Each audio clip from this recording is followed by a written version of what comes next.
Today we will continue our discussion of Martin Sellner's book Identitär, Geschichte eines Aufbruchs, meaning Identitarian, the story of a beginning, delving deeper into its themes.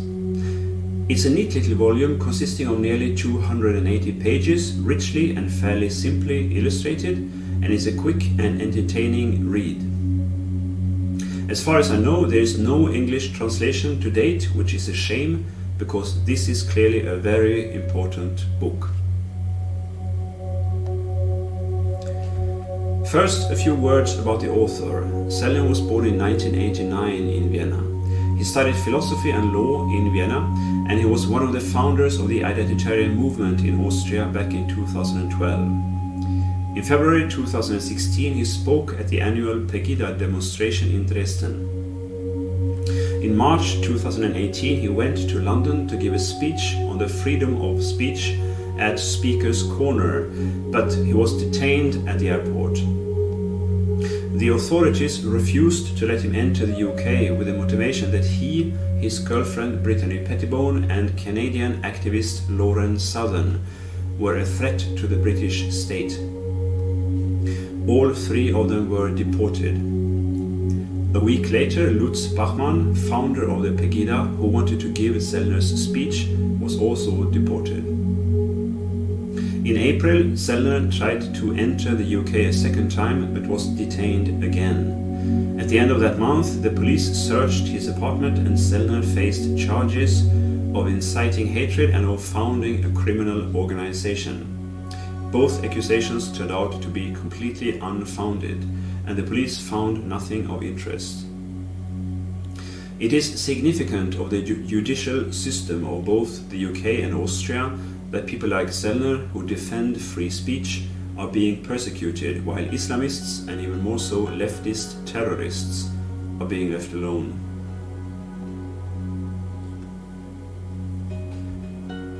Now let's have a closer look at Sellner's book.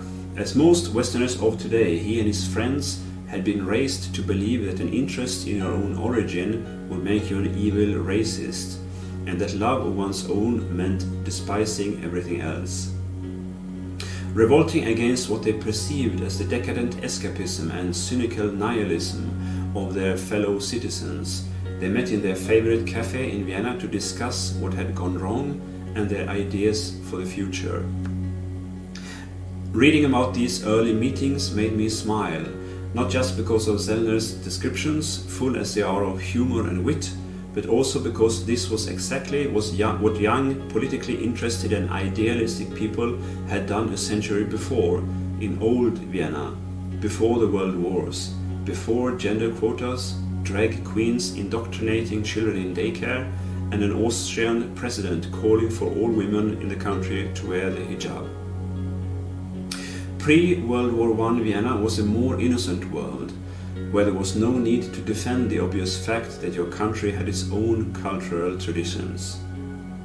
As Winston Smith writes in his diary in Always 1984, "To the future or to the past, to a time when thought is free, when men are different from one another and do not live alone, to a time when truth exists and what is done cannot be undone, from the age of uniformity, from the age of solitude, from the age of Big Brother, from the age of doublethink, greetings."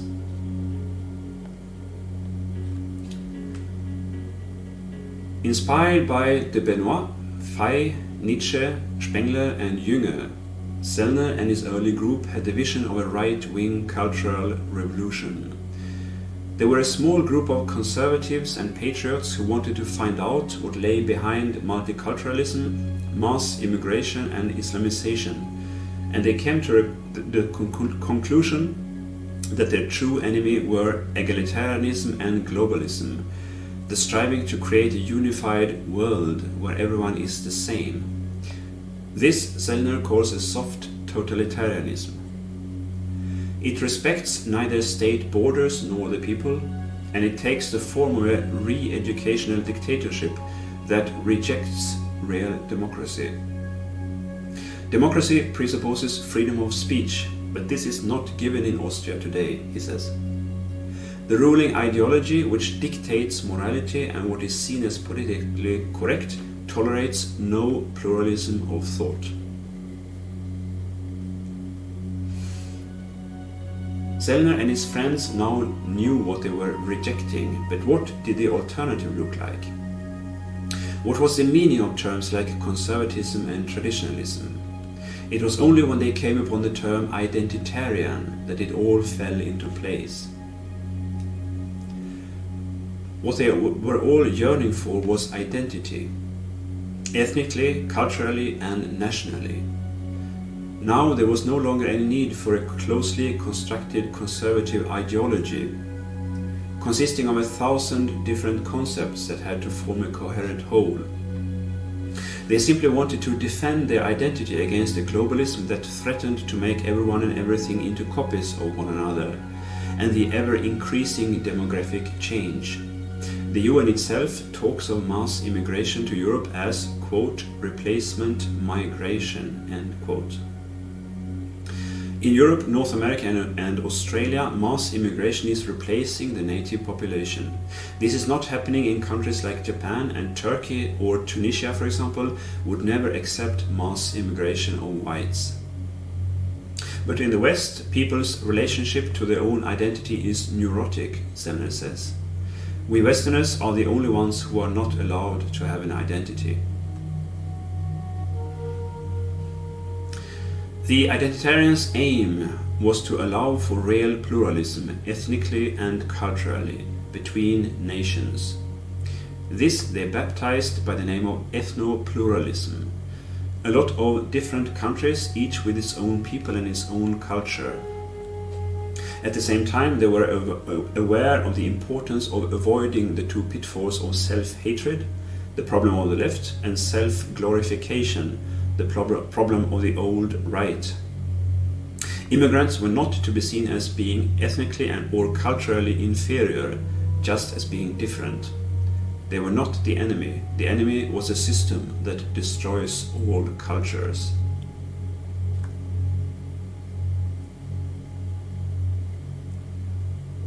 But it wasn't enough just to theorize about this. They also wanted to help bringing about this change.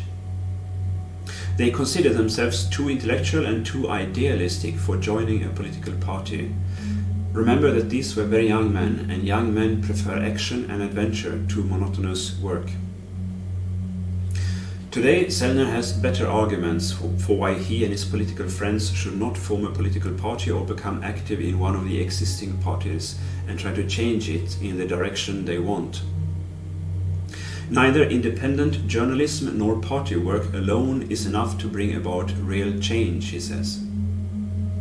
You need direct action to wake people up, and a political party needs votes, even at the expense of its visions, and consequently a party's success is not equivalent to realizing its political aims.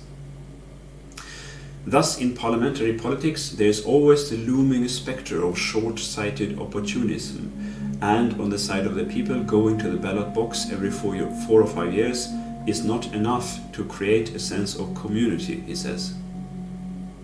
Without active participation by the people, a unified left-wing media could paralyze a patriotic government, preventing it from carrying through the necessary changes. The reconquering of media, universities and other institutions from the left, what Sellner calls reconquista, presupposes all three aspects of political work, he says: parliamentary opposition, alternative media, and activism.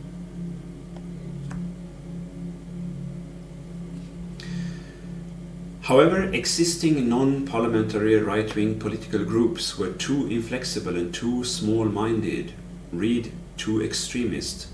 They did not understand the meaning of political power. They affirmed violence and admired militarism. They hated the state and the police, and they had no real visions and no strategy. There was no self-criticism and thus no development. Everything that was wrong in the world they blamed on the others. Instead of practical action, they were just waiting for the great day to come. No wonder they lacked the support of the population at large. Sellner and his friends also were very clear about distancing themselves from National Socialism and from fascism, and that there could be no collaboration with individuals or groups who stuck to any of these ideologies. For Sellner, identitarianism means love for one's own and respect for the other, avoiding both opportunism and extremism, which requires a lot of personal integrity. Like Tommy Robinson in the UK, Sellner is prepared to go to prison for his beliefs. I think you can translate it this as Sellner and his guys are intelligent right-wingers, and they know it.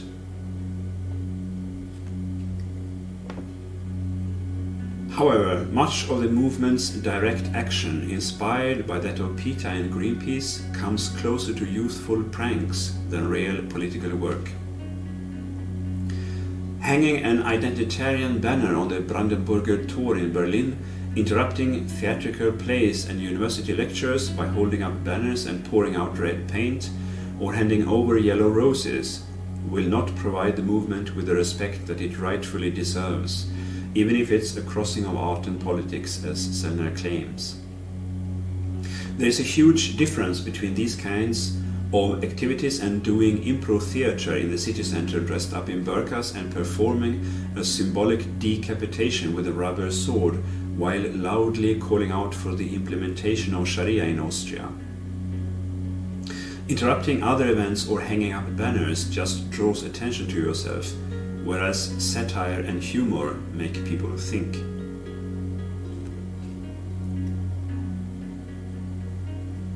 The decision to refrain completely from violence, even in self-defense, was a wise choice, and the Identitarians are always very careful not to do anything that could be interpreted as inciting any kind of hatred, because they know that the established media is constantly on the lookout for any signs that can be interpreted or misinterpreted as aggression on their part.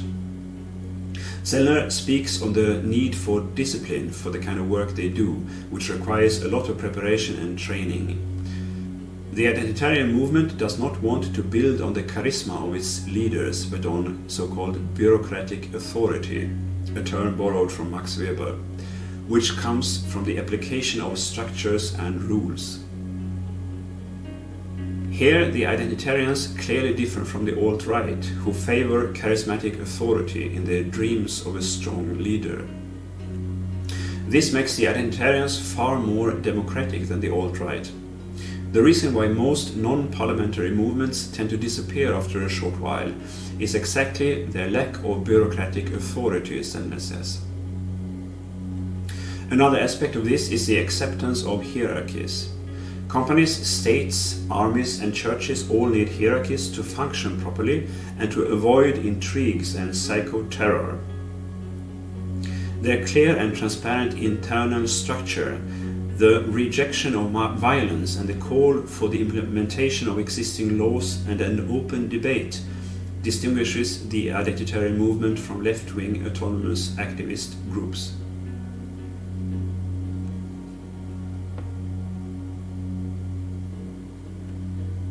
During an Identitarian demonstration in 2016, there were massive attacks from leftist activists, including the near murder of an Identitarian who had to be taken to hospital and operated on in the head after a stone throw. In spite of all this, the demonstrators remained peaceful. Established media spoke of, quote, riots at right-wing extremist demo, end quote, and dismissed the attempted murder as a rumor. However, the demonstration was also reported on in alternative media, and the effects were a lot of sympathy, many donations, and a growth in membership for the Identitarian movement. The same evening, Sellner received a phone call from a journalist at state television who expressed his disgust and shame with the distorted representation of the Identitarians on state TV. The Identitarians had won the day due to their rejection of violence in spite of all the media lies.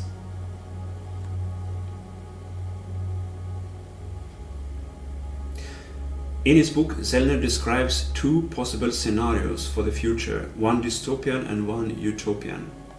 The first scenario takes place in the year 2040. Like most Europeans, Sellner and his family live in one of the last gated communities, protected and patrolled by private security personnel, and many Western Europeans have emigrated to Eastern Europe. It's a situation strongly similar to that of whites in South Africa today. Society outside of the gated communities is dominated by Islam, and veils and burqas dominate the streets. Political parties critical of immigration and of Islam have long lost their influence, and there is no more talk of integration and assimilation. Native Europeans now form a minority, and they are the ones who have to adjust. Whoever cannot afford to live in one of the gated communities converts to Islam to avoid repression. Every day there are terror attacks carried out by radical Islamist groups who think Islamization is proceeding too slowly. Muslims dominate the justice system, the media, in politics and in education. Sellner's 10-year-old daughter now has to wear a veil when going to the city center. When he hands it to her, she looks at him and asks, "I read on the internet that as far back as the year 2020, a majority of Austrians were still against Muslim immigration and Islamization. So why didn't you do anything? Why didn't you all protest in front of the parliament until the politicians started to listen to you? If you had, I wouldn't have had to wear this thing." Sellner doesn't know what to answer her.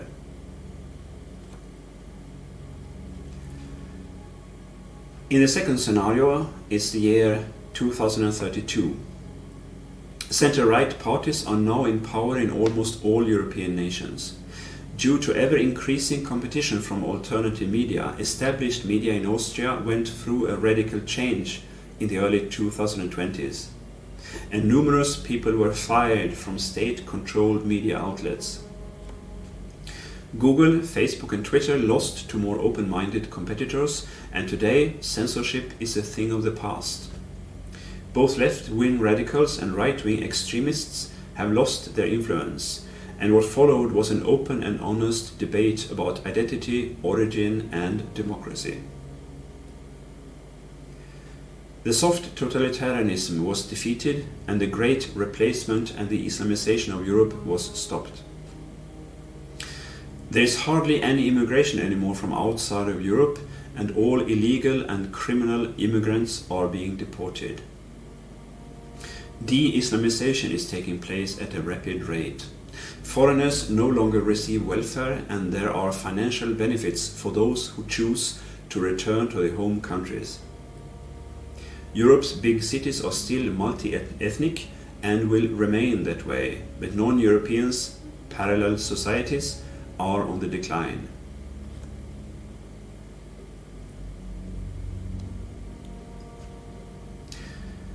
It's just another normal Wednesday morning. Martin Sellner gets up at 7 as he always does. He does some fitness, then he takes a cold shower and has a hot cup of coffee while scrolling through the online newspapers. "Last illegals are leaving Europe," the headlines say. He takes the underground to work. Vienna has completely changed. The feeling of being a stranger in your own city is gone. He enters the center of the Identitarian movement, located in the old council building in the city center. Years ago, the DÖW housed here, the so-called documentation center of the Austrian resistance, which claimed to be providing current news on the extreme right scene, or perhaps it was rather denouncing democratic citizens. Today, with its original aims of closed borders, re-immigration and the implementation of a guiding culture obtained, the work of the Identitarian movement consists in coordinating the local support for third world countries as well as counterculture. Tonight there will be a big presentation in the Palais Ferstel of a new IT office in Tunis, founded with the support of the Identitarian movement. Representatives from all government parties as well as the mainstream media have been invited. Ethno-pluralism is here to stay. Sellner himself is working on another project, the reviving of old Austrian traditions, for which he and a colleague are collaborating with different local initiatives and associations, with the aim of organizing a big cultural festival this summer. Slowly, Europeans are rediscovering their own past in fields like literature and music. After the end of mass immigration, Europe is being confronted with its own identity. Other big questions now are the protection of the environment, regionalization and sustainability, which have always been identitarian topics. And Sellner and his friends still meet at their favorite cafe in Vienna.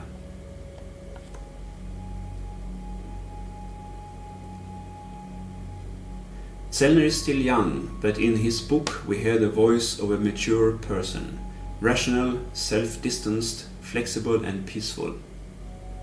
He never becomes emotional. There is no sign of enmity, contempt or bitterness, in spite of all the attacks from the media and leftist terrorists over the years. And at the end of the book, he stretches out his hand to the left with the offer of a dialogue in mutual respect. On occasion, perhaps a certain naivety shines through, for example in his belief that everyone needs a deeper meaning in their lives. Most people are content with a life of safety and pleasure as long as they can choose their pleasures themselves. That's probably the reason for the majority's silence. If everyone had Sellner's need for meaning, there would be no need for an identitarian movement. And I think the fundamental difference between the right and the left is that the right listens to and accepts facts, the left doesn't. And in most cases, that is not likely going to change.